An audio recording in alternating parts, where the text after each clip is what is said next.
I'm Andrew Houvouras, the Director of Experiential Training at the Florida Institute of Technology's School of Behavior Analysis, and I have the great privilege today of talking to a Florida Tech distinguished alumnus, Shanita Allen, who is both a board-certified behavior analyst and a children's author of the Let's Go Dreaming book series. Shanita, how are you today?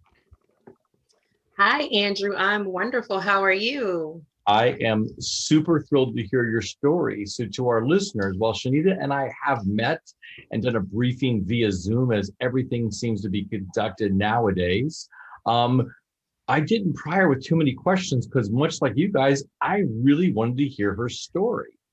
So Shanita, if you don't mind, since we're talking a little bit about Florida Tech, a little bit about behavior, and a whole lot about your new role as children's author, can you tell us a little bit about your experience at Florida Tech? Oh, I had such a wonderful experience at Florida Tech. It was, 2003 when I attended the program, and I met Jose during my undergraduate coursework at Florida State University. He came and spoke to, I believe it was Dr. John Bates, to that classroom, and I just fell in love with him. I mean, and anyone who has ever had the pleasure of meeting him just knows how just how contagious his personality is. Like, he's just such a happy, bubbly person, and he just makes you want to just, smile and laugh all the time. So when I was able to hear him speak and have him tell the class about the program, I was just super intrigued, and I knew I wanted to attend FIT. I had to be in that man's class. He was just, he was just such a joy to be around. So I applied to the program and I was accepted, thankfully. And I attended from 2003 to 2005. So my experience there was, it was a bit tumultuous in the beginning, and because I had so much going on that first year. I was a full-time student, I had a full-time job. I was fresh out of undergrad, and I was really burned out. So a lot of people don't know this, but I almost dropped out of graduate school my first semester because the coursework was just, it was overwhelming, which I know, like, coursework is hard for graduate school. It's not a cakewalk.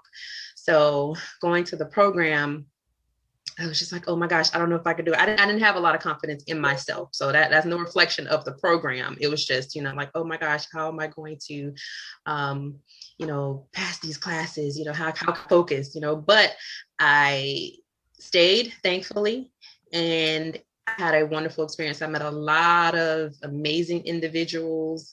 Some of them now have gone on to do great things. Joshua Pritchard, the FABA president, Melissa Nossick, who's the deputy CEO of the Bcba. She was actually my mentor while I was there, working in the group homes at Devereaux. So it was amazing. It was wow. Amazing. I'm so glad that I attended the program, and I was actually able to, meet so many wonderful people. Yeah. For some of our listeners, they're very acutely aware of who Jose was and what a great man he was. And for some of our listeners who are novices, Jose Martinez-Diaz was a longtime faculty member at Florida Tech and the founder of ABA Technologies, and he passed away in 2020, leaving a pretty sizable hole in many of our hearts because he recruited students like Shanita. He saw the potential in so many people. So Shanita, I thank you so much for kind of paying tribute to his legacy, because he meant so much to so many of us. Shanita and I, as we keep talking and briefing each other and what have you, we both found out we're Florida State Seminoles. We both worked full-time in graduate school, which I think for anybody who's listening to this program who's either in graduate school or considering graduate school, I think whether it's behavior analysis or another program, I think it's always really good to hear that someone who's as successful as yourself, that there were struggles, because graduate school is hard, and the rigors of Florida Tech, we have a good reputation in many of our programs because there is great academic rigor. But that consequently means it's not going to be very easy, and it's a tough time. So I love how you brought that to light. Shanita, so you got certified, you've been serving individuals with developmental disability for 15, 16 years now, or actually longer than that? Over 17 now. Oh, wow. Yes. Worked at a brain injury facility, group homes. So it's just different areas in behavior analysis that I've had the pleasure of working. Yeah, Shanita, the field of behavior analysis obviously is undergoing some changes. When I say changes, I mean we're growing almost exponentially. Having been in the field for quite a while, is there any gems or words of wisdom you could give to prospective behavior analysts, people thinking they want to maybe come into the field, or some of the people who are embarking upon their career journeys as BCBAs, BCABAs, RBTs, and what have you? Right. Yeah. And I agree. I have seen the field grow significantly from the time that I was in graduate school up until now. So I would just suggest anybody who's interested, I would say go for it. There's so many different realms that you can tap into in behavior analysis. It's not just, because when I was in graduate school, a lot of the focus was on individuals who are diagnosed with autism, but there's so many different areas that you can work in. Like I mentioned, I actually worked in a brain injury facility. So that's another avenue that you can, apply behavior analysis to. Of course, you can work in the school system. You can work in the, for the government, because I believe there's a lot of programs directed towards veterans that deal with behavior analysis. So there's just so many different things that you can get into. So if helping others is something that you're passionate about, then I would say definitely explore the opportunities, because, even if one specific niche doesn't appeal to you, there's so many things that you can do with behavior analysis. And not to mention the organizational behavior management component, where you don't even necessarily have to work with individuals with developmental disabilities. You're working in the business sector. So yeah, definitely explore the options. You and I share that passion for wanting to help people. I think that's the initial draw that maybe brings many of us in. And then while the overwhelming majority of people who are behavior analysts provide services to people with developmental disabilities, autism in particular, and that's sometimes I always thought, I love how you articulated what is out there for people, that they can do OBM, that they might look at traumatic brain injury as a possibility. One of the former FIT alumni does work for the government. The government actually was hiring behavior scientists without a specific goal of having behavior analysts, but that's another niche where we can fit in. So there's so many areas that behavior analysis is applicable, because it's of course a science of behavior. It's not a science of autism. Right. Behavior. Right. Yeah, that science of behavior to improve the lives of people with autism, to help them reach their goals, to work with them and collaborate with those individuals to find out what their needs are and how we can help structure things to give them repertoires to be able to realize their hopes, their goals, their dreams, right? Absolutely. Speaking of dreams, I'm going to segue away to behavior analysis for just a minute. And I want to talk to you about your book series. I am absolutely fascinated about that a behavior analyst, a person working with people with disabilities for many, many years, has now gone on to become an author and has written this book series. Tell us a little bit about your book series. Well, the book series itself is called Let's Go Dreaming. So I published my very first book, Sleep Tiny Dreamer, back in 2019. And let me just go a little further back in saying that I've always loved writing and reading in particular. So, younger, I read a lot, and this was way before technology. This was way before cell phones. I grew up in the 80s. So, we didn't have phones back then. We didn't have iPads and tablets, and we had a house phone, which was connected to the wall, and we had a television set that you had to actually walk up to and turn the knob to turn the channel. So I invested a lot of time in just reading. There wasn't a lot of access to entertainment like how it is now, at the, any moment's notice, you can have a movie or, TV shows within reach, within reach of your fingertips. You just push a button on your phone and oops, there goes a movie. So when I was younger, I read a lot and I used my imagination. I just always wanted to be author. So that was actually my dream when I was younger. It was to be a published author of children's books. So fast forward to high school and college. High school is where I fell in love with psychology. Be honest, after graduate school, I didn't that I had to do. I was not interested in reading anymore. So I took a long break from writing. And in 2018 is when I was just inspired to write books again. So the very first one is Sleep Tiny Dreamer. That is just a short bedtime story posing the question, where's your little one going to go when they go to sleep tonight? Are they going to climb a mountain? Are they going to dance among the stars? The possibilities are endless. So all of my books touch on that same subject matter. Basically, if you can dream it, then you have, limited potential to be able to achieve that dream as long as you believe in yourself. Very nice. I love that. You mentioned just a few minutes ago when you were talking about your initial start to graduate school, you said again that your first year was really tough, that you were in a rigorous academic program, full-time, you were working full-time, which again is not the norm usually in graduate school. And you said, and I'm going to quote you here, you said that you lacked a little bit of confidence in yourself. Yes. When you're writing your children's books, is that one of the intentions or aims you have in writing these books for children? Absolutely. It's almost like I'm living vicariously through my character, because my character is brave.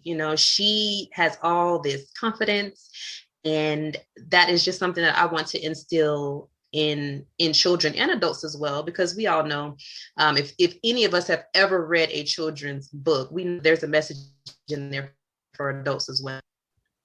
So if you have confidence in yourself, that's basically the key to anything you are going to, strive to achieve in life. You have to believe in yourself. You have to have confidence, because there's going to be so many naysayers, so many people that tell you that you can't do something, or, just real world, situations where things come up with family, or, you never know what can happen. I mean, look at 2020. COVID, there's going to be tons of obstacles and tons of excuses for us not to pursue something. So we have to, take it upon ourselves to just say, you know what, I have this goal in mind. And no matter what happens, as long as I believe in myself and I keep striving for it, then it's totally within the realm of possibility to be able to become my reality. Very nice. So yes, that is a message that I want to relate to everyone. Courage. Very good. Tell us a little bit more about your main character. Her name is Little Ari, and she has a talking dog named Pepper. So in Sleep Tiny Dreamer, Sleep Tiny Dreamer is like I said, it's more of a lull your baby to sleep type of book. So there's no real the character is androgynous in the very first book. In the second book is when we introduce Little Ari and her talking dog. So she explains to Pepper what dreams are in book number 2. What do they look like? What do they sound like? What do they taste like? Basically she goes through the 5 senses explaining what dreams are, and she reveals a magical formula for you to be able to create your own dream. And then in the books to come, they go on adventures in each book in their dreams, and they meet different characters and learn different lessons along the way. You said initially androgynous, and when I've looked at some of the illustrations, Ari is a young girl of color. Yes. Okay. And was that important to you to have a main character who reflected a little bit of you? Yes, absolutely. When I was growing up, like I mentioned, I read a lot of books, and I really can't even recall until I was older and I started reading more like young adult books, So as far as children's book, I can't even recall two of them that had African American characters in them, and that's not to say that they weren't out there, but I didn't read any, and they were very few and far between. So it was very important for me to have a character that looks like me, number one, because there's so many other African American girls and boys who need representation in children's books. And the importance of having a character who looks like us is that we can see ourselves reflected in that character. We can relate to them more. So when we see a person of color who's being represented in a book, they're doing all these amazing things. They have all this confidence. They are, they're friendly, they're successful, or what have you. We look at that character and say, wow, they do it. They look like me. So maybe that means that I can do it too. So it's like we're, I don't know the word for it, subconsciously or, non-verbally saying that this could be you because the character looks like you. So without even saying, hey,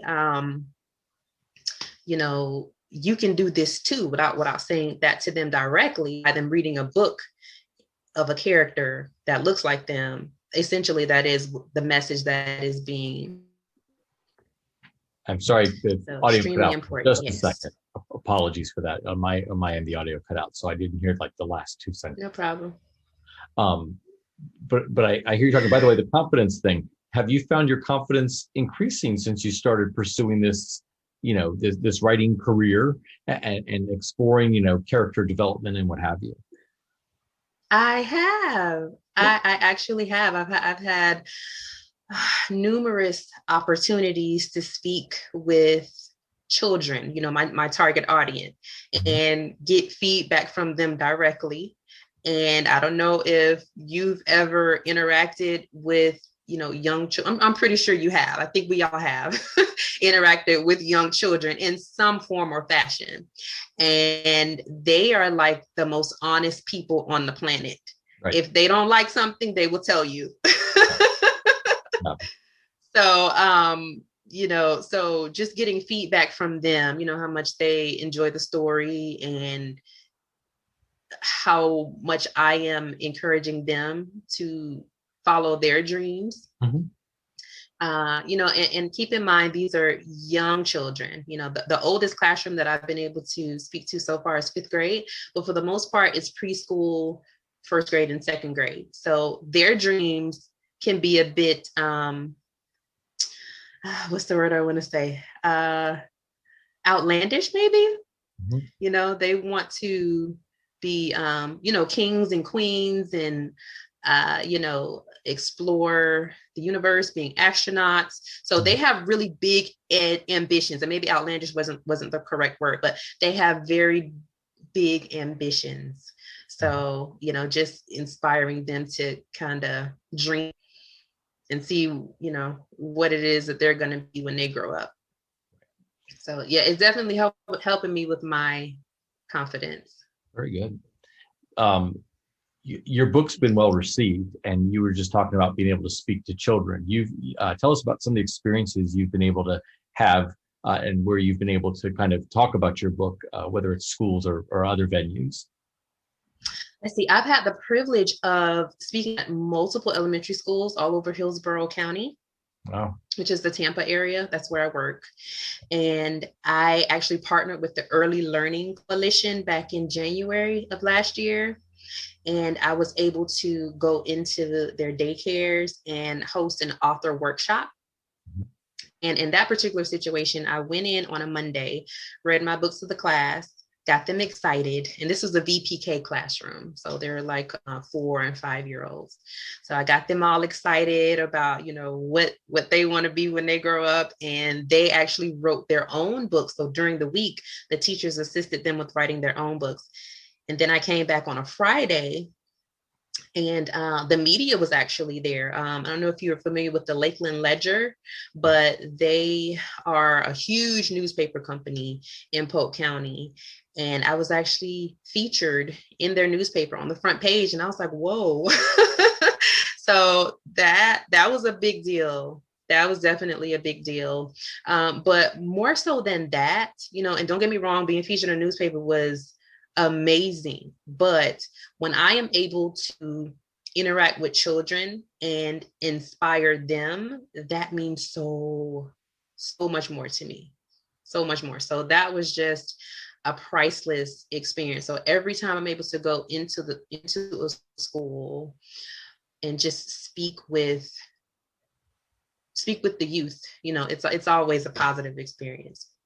Have you had to pull into that bag of tricks, your tools as a board certified behavior analyst, to keep those young children in line while you go through the book? Some of them, yes.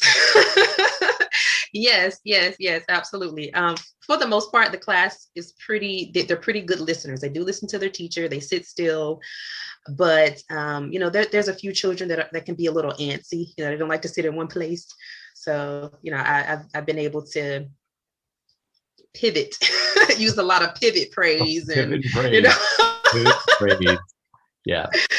Yes. Did your choices as a student of psychology in your undergrad at Florida State, and then as a student of behavior analysis at Florida Tech, did any of those experiences have any impact on your writings? Or are they two separate endeavors? Yeah, it's almost like they're separate, but they're still connected. So like I said, before I even knew about behavior analysis, when I was younger, I wanted to be an author. However, being able to write my books after becoming a behavior analyst, I was able to merge the two together. And though my books don't specifically, except for one of them, because there's a total of 9 books in the series. So each book does not specifically touch on developmental disability. There is one book in particular, which is later down in the series. That one has not been published yet, but there is one particular character who had trouble speaking. His speech was just incoherent, and he had a brother who would not give up on him. He was trying to figure out every avenue on how to be able to understand him. And not to give away the story, but there is a part of the story where it's like magic. He does learn how to speak. And when he does, he tells us that, he's thanking his brother for not giving up on him.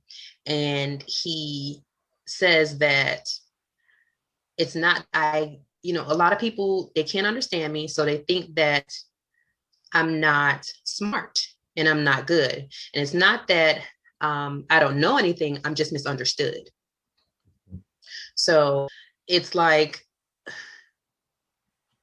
they merge, the behavior analysis component, it does come out, but the overall message is still the same, even though I don't necessarily address individuals with developmental disabilities in each book. The underlying message is, have confidence in yourself, believe in yourself, and,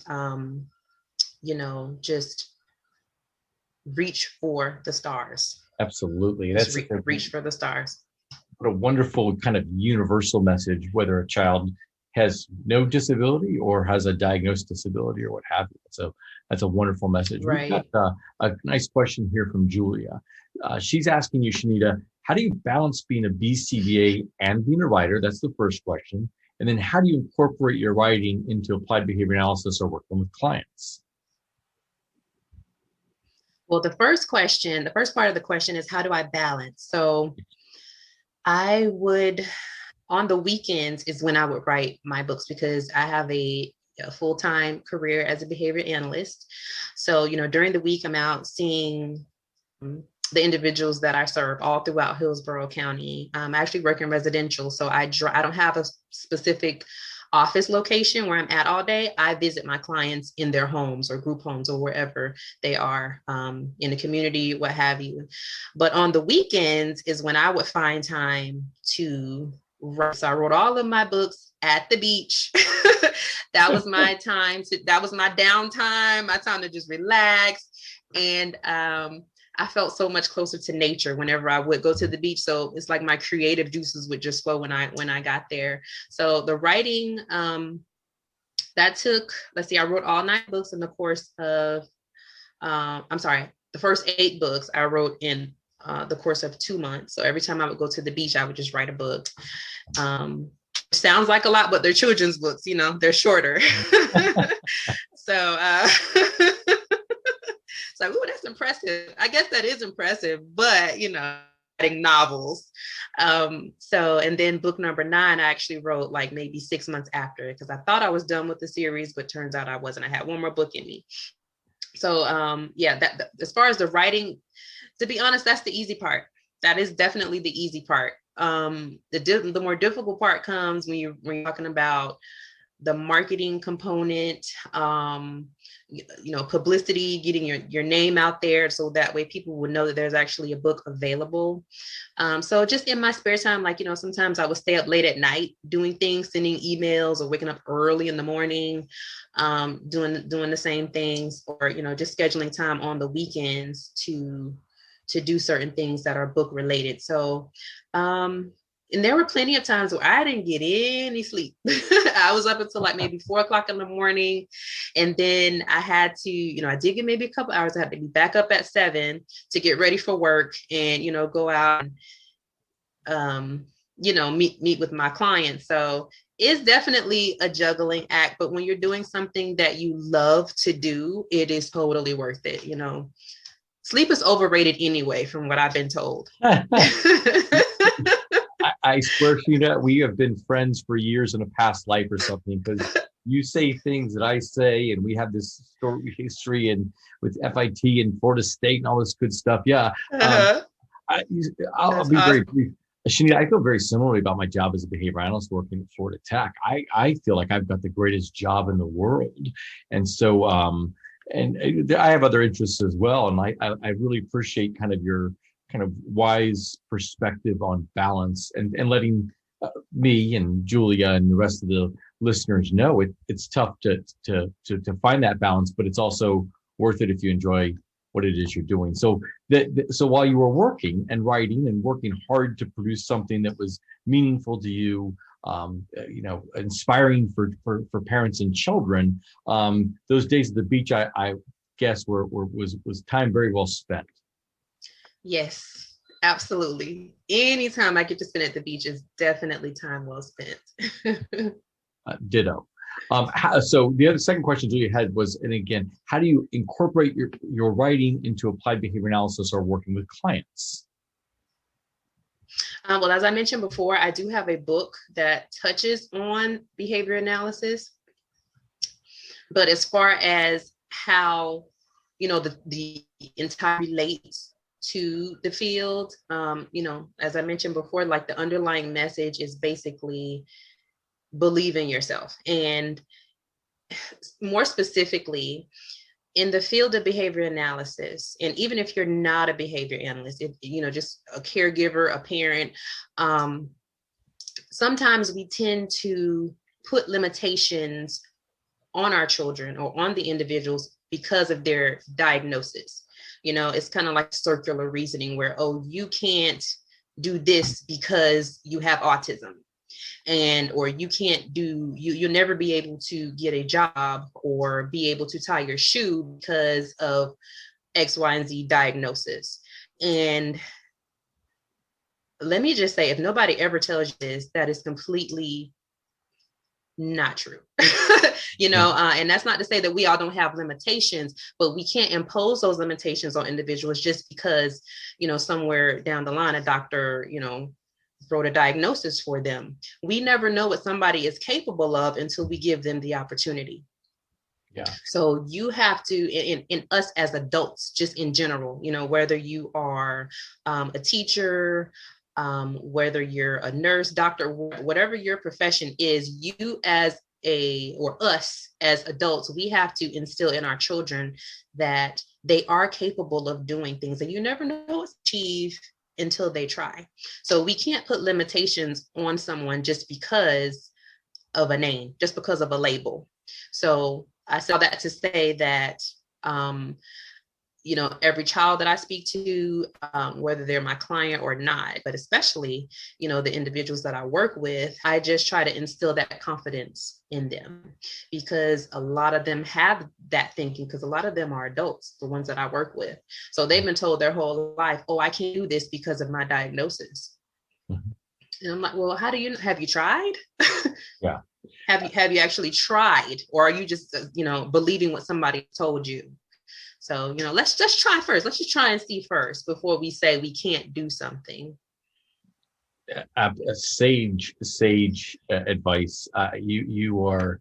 It is so wonderful to listen to someone who seems to understand the importance of daring people to dream and raising expectations. I just to share something with you and the rest of the audience, Shanita. Jose Martinez Diaz was my longtime friend, and I didn't study under him. I didn't have the same relationship that many people at Florida Tech have. But I remember when I met him, he told me there was going to be a school of behavior analysis at Florida Tech.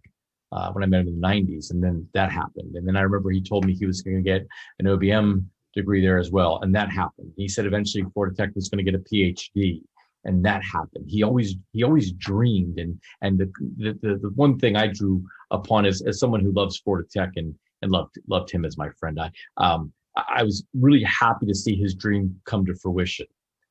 I'm really happy to see your dreams coming to fruition as a young woman who read, and I grew up in the 80s too, you guys. So much like Shanita, I had the difficult life of turning a TV by hand and having a phone that you had to sit down to make a phone call because you couldn't carry it with you everywhere and what have you. But and books were paper, and we're always on some type of paper. But it's really neat to see someone who dreamed of becoming an author find another passion as far as psychology and then behavior analysis, continuing 17 years in to help people achieve their goals, but also keeping this idea that we've got to inspire the next generation of dreamers. There's got to be this, they're going to be taking care of us soon, Shanita. So we've got to continue to inspire them. So absolutely, again, yes. Love that whole idea. Andy asks a question.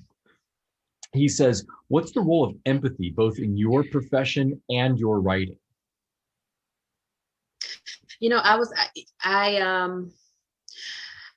I was doing an interview a few months ago, and the interviewer asked me what I thought my strength and weakness was as a writer. And my answer was empathy. Mm-hmm. It's my strength and my weakness, because it is it's so important for you to have that empathy when you're trying to relate to other individuals. And as an author, it's very easy for me to put myself into someone else's shoes and be able to write from that character's perspective. I have tons of empathy, and sometimes it is a detriment because, I'm sure some of you can relate to this, but when you're a very empathetic individual, when you're around a person who is struggling or hurting, you take on that energy, you take on that emotion, and it's like, oh gosh, what do I do with all this? And I really don't like to see people feeling down about themselves. Like, I'm a very happy-go-lucky person, if you can't tell. I love to laugh. I love, to be around positive energy, and I love to be that person who can pick someone up when they're not feeling well. So it's definitely helped me as far as being empathetic in the field of behavior analysis, with encouraging my clients to, go for it. You can do it, just rooting for them along the way. And as far as a writer, in terms of character development and in developing a character, or putting myself in a character's shoes and being able to speak from their perspective. So it's definitely a strength, but like I said, a weakness as well, because sometimes I can be in the best of moods, but as soon as I get around someone who's sad or, feeling depressed, it's like, oh, well, now I'm depressed. Yeah. I feel your pain, Yeah. So, but empathy is definitely something that you need to have when you're working with individuals with developmental disabilities. And empathy is just good to have all around, but specifically when you are working with, whether you're a behavior analyst or not, being a parent, any type of caregiver, or just a complete stranger on the street, when you're interacting with individuals with developmental disabilities, you understand that some of them are going to have challenges, and you have to be able to allow them grace, because sometimes they need a bit extra time or attention in order to be able to understand and to accomplish certain things. I love what you said. I'm going to quote you probably for years to come. I was just jotting down, which I just loved. Shanita, empathy is a strength and a weakness, and I think that's true.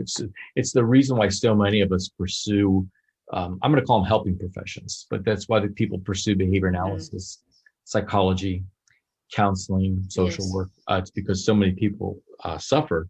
And I think empathy is what drives us in. I never would have learned about behavior analysis had I not learned about humanism first in Carl Rogers, which spurred me to read a book that had Skinner in it. And I was fascinated by this guy. And I think because we are behavioral scientists, and I think you're just a wonderful example of this, because we're kind of scientific and demand evidence, doesn't mean we're not empathic. Quite the opposite. You said many of us kind of suffer from terminal empathy, right? Where we see the suffering and we want so bad to reduce and eliminate that suffering, and we work toward that end. I think many of us all the time in our day-to-day work, and I do think empathy is best conveyed in action in our work, and then beautifully, like you just said in your writing, where you cover certain topics and certain issues, and part of it is understanding the child's perspective, which you seem to understand far better than I probably ever would.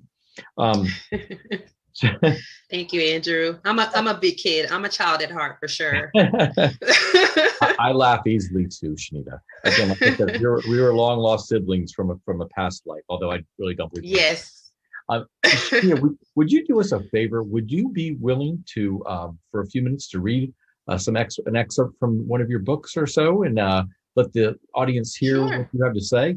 And you guys were fortunate enough too that when we do this, we're going to be graced with the illustrations as well. So following Shanita's reading of part of her book, we'll come back and do some more talking. If you have any questions, please let us know. Shanita, take it away. Let's see. Here's the inside. So are you able to see that okay, Andrew? Yes, I think that's clear for all of our screens. Okay, great. So over here on the left-hand side, there's a little inspirational quote. I like to put inspirational quotes in the beginning of each of my books. So this one says, "Be inspired. The sky is never the limit. It's only the beginning. Sleep, tiny dreamer. Where will you go tonight? Will you swim across the ocean, or will you take a flight? Will you soar into the sky like birds with feathered wings? Or will you go beyond the clouds to discover brand new things? Will you climb a mountain high that's 10,000 feet tall, or dive beneath the earth's surface with creatures big and small? Will you be a hero brave and save the world tonight? Or will you dance among the stars and grace them with your delight? Will you write a song so sweet and sing for us to hear, with a beautiful melody that makes us shed a tear? Will you be an artist and create a brand new color? All your pictures are so vibrant, they make the sun look duller. Will you be a royal highness sitting on a regal throne with gold, jewels, cakes, and cookies in the world's largest ice cream cone? Think of the wonders you can find and all the things that you can be. Close your eyes and dream, my love, and sure enough, you'll see. Sleep, my tiny dreamer. Where will you go tonight? I'm sure you'll tell me all about it in the morning light." The end. Wow. So That one was a very short one. So like I mentioned, it's more of like a lull your baby to sleep type of book, but it's also encouraging them to have wonderful dreams, encouraging them to go to bed, sleep peacefully, and have all these amazing adventures in their sleep. And then the next day, I love this, you're encouraging the kids to tell you about it. Yes. So that was book number 1. Book number 2, I'll just read you an excerpt from that one because that one's a little longer. Right. So this is What is a Dream? Okay. So here's another inspirational quote. If thoughts create things, let your mind give you wings. Be inspired. The sky is never the limit. It's only the beginning. One starry night, when the sky was super bright, little Ari climbed into bed and turned out the light. I wonder what I'll dream tonight. What places will I go? I guess until I close my eyes, I'll never really know. What is a dream? Asked a voice that came from down below. Ari looked at the floor in shock. Say it isn't so. Pepper, was that you? Did you just speak, for heaven's sake? Nah, you're a dog. I'm not dreaming yet. I'm still awake. Pepper looked at Ari and tilted her head to the right. Yep, I can talk, said Pepper, giving Ari quite a fright. First, Ari started screaming and headed for the door.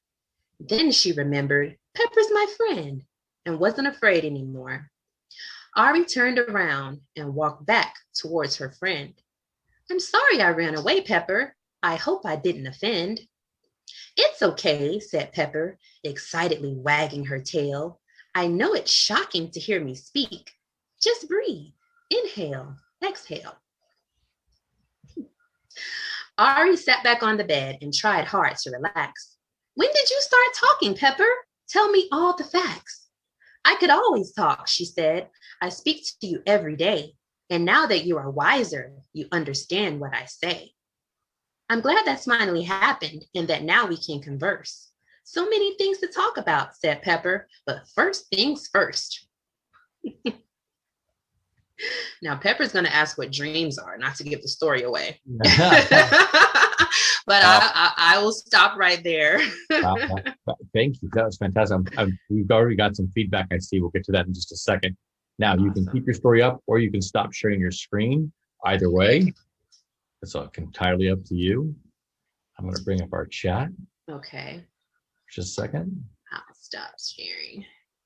Got some comments about funny, nice, love the illustrations. What a great story. I love the simplicity. Looks great. Shanita. Wow. Thank you. Thank you, everyone. Continued positive feedback. And we all know as behavior analysts how important that is. Yes, it is. Yeah. It is very important. Absolutely love it. Working with an illustrator. What's that? Tell us a little bit about that process, especially, I figured that probably, the reality of who our audience is probably pretty broad. And I would think this is going to hit people who are behavior analysts, people who are into Florida Tech and Florida Tech alums want to hear people like you who've achieved so much in such a short time as one of our alums, and then maybe even prospective authors and other people who have interest. But tell us a little bit about collaboration. You're used to collaborating as a behavior analyst. What's it like collaborating as an author with an illustrator, knowing that these stories are, again, so personal and meaningful to you? Yes. Well, I will say that being an author, especially if you're going the self-publishing route, it's so empowering. I have full creative control and I love it. So finding an illustrator is definitely a key component to bringing your story to life. You have to be able to mesh well with the person that you choose, because they have to be able to basically take your words, and it's just words initially. So they have to be able to take your words and translate that into images. So the illustrator that I actually found my illustrator online. There's like a freelance forum where you can just go and find editors and illustrators, people who help with marketing, which I haven't used any of those, but I've only used the editor and the illustrator. And Arne, and I absolutely loved her work. So I reached out to her, and she was available, and we were just so in sync. The only thing I really gave her guidance on was what I wanted the character to look like. As far as everything else in the story, she came up with all of that on her own. But the interesting part about that, or the wonderful part about that, is everything that she drew is what I had imagined in my mind. Wow. So that's why I say we were just totally in sync with everything. I'm like, oh my gosh. So she did a really great job of translating my words into art.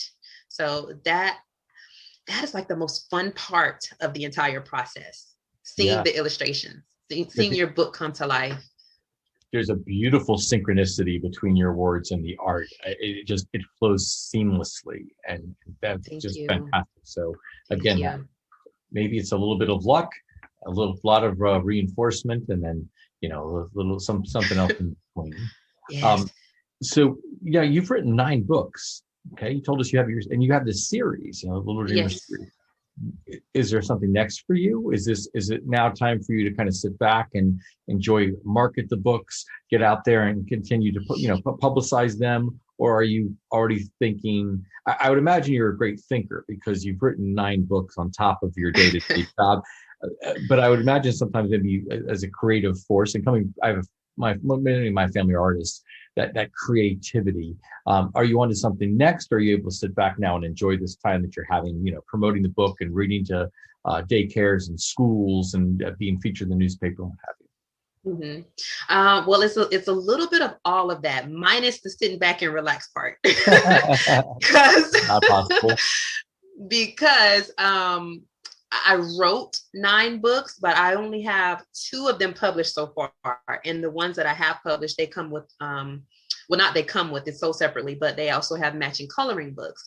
So book number 3 is actually on the horizon. So I've been working with my illustrator, and that should be done by, I'll say maybe the beginning of April. So I'll be able to release that hopefully sometime in April. And from there, we're just going to keep knocking out, the rest of the books in the series. So I'm still, doing the marketing and publicizing all of that. I'm very, very active on Instagram. I have a totally separate Instagram page for the books. Let's Go Dreaming 11. So Let's Go Dreaming 11. So I post over there pretty much daily. I'm going to follow you right now. Oh, great. Yes, please follow me. Let's Go Dreaming 11. You'll see the baby, my logo. You'll see that's the profile picture for the book page. And I actually just made the announcement this morning that book number 3 is coming soon. Okay. So Brian just put your Instagram into the chat for anybody who's interested in popping on Instagram and following Shanita. Oh, awesome. Yeah, I'm on Facebook as well. Let's Go Dreaming 11, but I tend to get more engagement on Instagram, so I'm more active on Instagram. The whole positive reinforcement thing that we discussed, Andrew. Yeah. We like positive reinforcement too, us behavior analysts. So the more feedback we get and engagement with our posts, that's where we spend the majority of our time. Shanita, let me see if I'm correct about this. So you just, positive reinforcement sometimes gets a bad name because, again, the people who don't study behavior analysis but maybe read more popular psychology or newspaper experts think it's always food and always this. And I think what people forget is it tends to be feedback more than anything, and that people really want feedback. When people say, let me give you some more feedback, by the way, let's continue on this road. Feedback is important. Positive reinforcement helps build. In fact, Skinner, B.F. Skinner, who was the father of behaviorism, was real into creativity. And I'm going to get back to that in a second. But he was also into this, understood the importance of reinforcement. Here's some more reinforcement for you. Amazing story. Great job. Very nice. Excellent, Shanita. Love it. And then the one that, I don't know, kind of hit me at home, give me a little goosebumps here. Great story that I can see myself in. Oh, wow. That means the world. That means the world to me. Thank you. Very nice. You guys, again, thanks for all that feedback. It does. My family, again, being artists, they don't do it for, Shanita, I hope to make a fortune off your series. I hope Oprah picks it up as part of the book club and it gets out there. And I can say I interviewed her but I know that people who are creative do it because, again, you said your dream was to be an author, and you've achieved that dream, which is mind-boggling to think.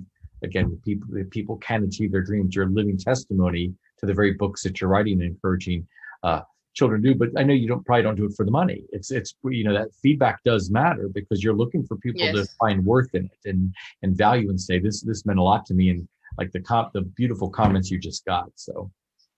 Yes, absolutely. That makes everything worthwhile, because there have been times where I thought about giving up, like, oh, is this the right route for me? I don't know how to reach enough people in order to be able to, get the message out there. And it can be discouraging when you're first starting out.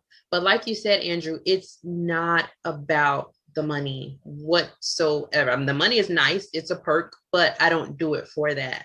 I do it because I love interacting with children. I love helping other people. I love inspiring other people. And I feel like this is just an important message that I need to get out there. So the more comments that I receive, people telling me how much they love the book, or, how much it inspired them to want to try new things or inspire them to believe in themselves. That is what matters the most. That to me is priceless.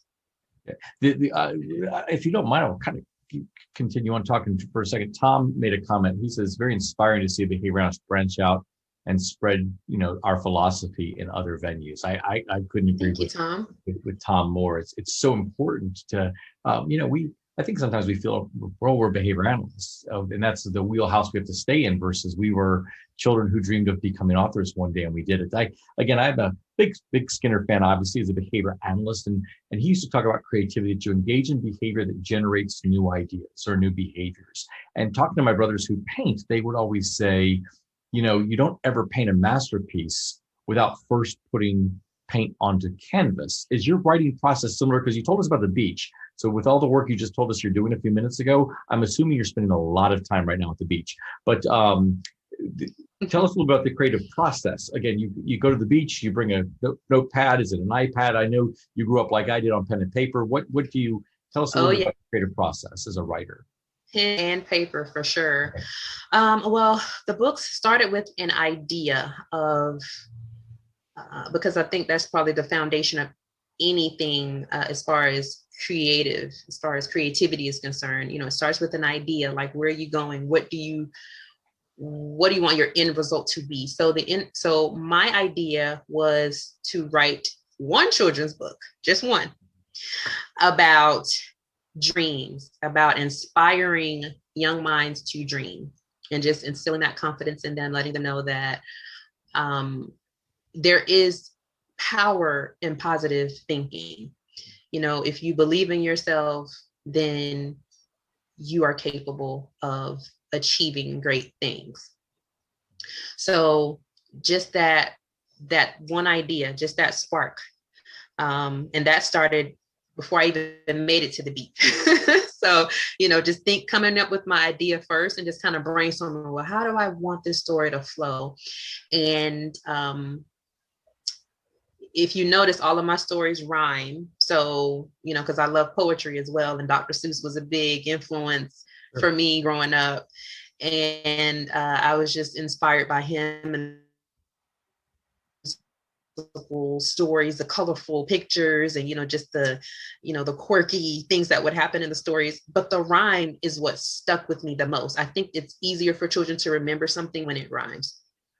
So going to the beach, got my notebook and my pen, and I would just sit and just listen to the ocean, and just watch all the birds and people having fun. And I would just listen to I listen to a lot of jazz music, like neo soul. So that was playing. while I was at the beach, and I would just get into like this zone of, free flowing creativity, and the words would just come. Like, I know what I want to say, but now I have to figure out how to make it rhyme and how to make it make sense, So that was my process. So I would go to the beach and I would just write, the words would just flow. So I would just write. And every time I left the beach, one book was done. See, I'm so impressed. And part of talking about the creative process too, selfishly from my end, was to go, okay, here's, because I enjoy writing, but more technical type writing about behavior stuff. But I'm like, gosh, I start writing something and then it just doesn't get done. So in talking about your process, I'm kind of having you task analyze for us, you're productive, not only you're creative, but you're productive. Can we look, what can we learn from you? And I think we just learned a whole lot. You talked about, your preferred mode is pen and paper. It's always pen and paper. You go to the beach, you listen to the sounds. Again, all these great ways to help any of us who want to be creative and be more productive. There's kind of a method to the madness, right? It's sometimes understanding our own behavior. So thank you for letting us analyze you here for the last no problem few minutes. My pleasure. A few things. One, Kathleen says, Shanita, you have inspired me. Thank you.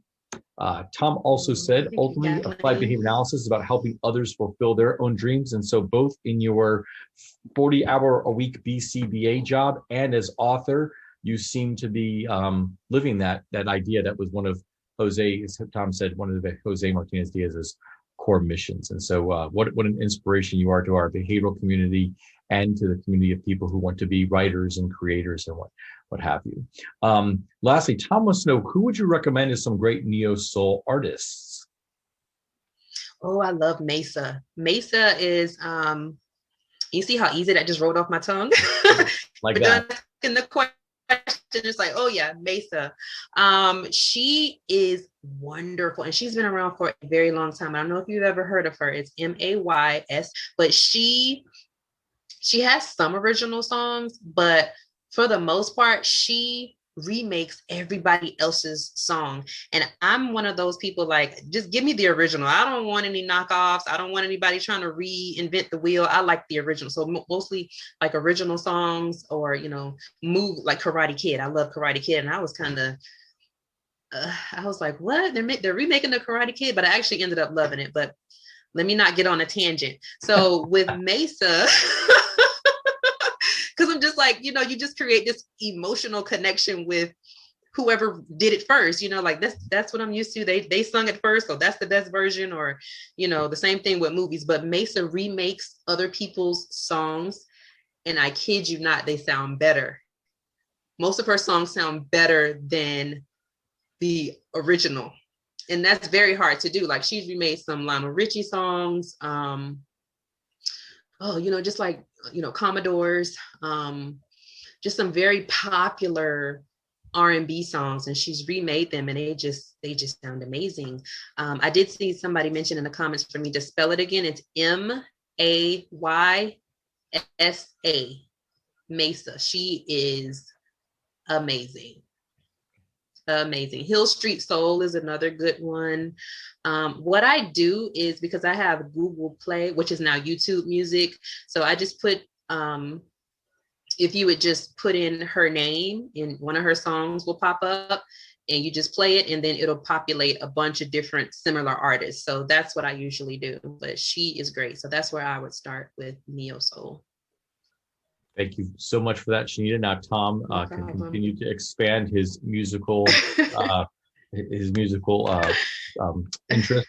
What have you? We got another comment from Isabel. She says, "Thanks for sharing the way you put behavior analysis knowledge into practice with our little ones.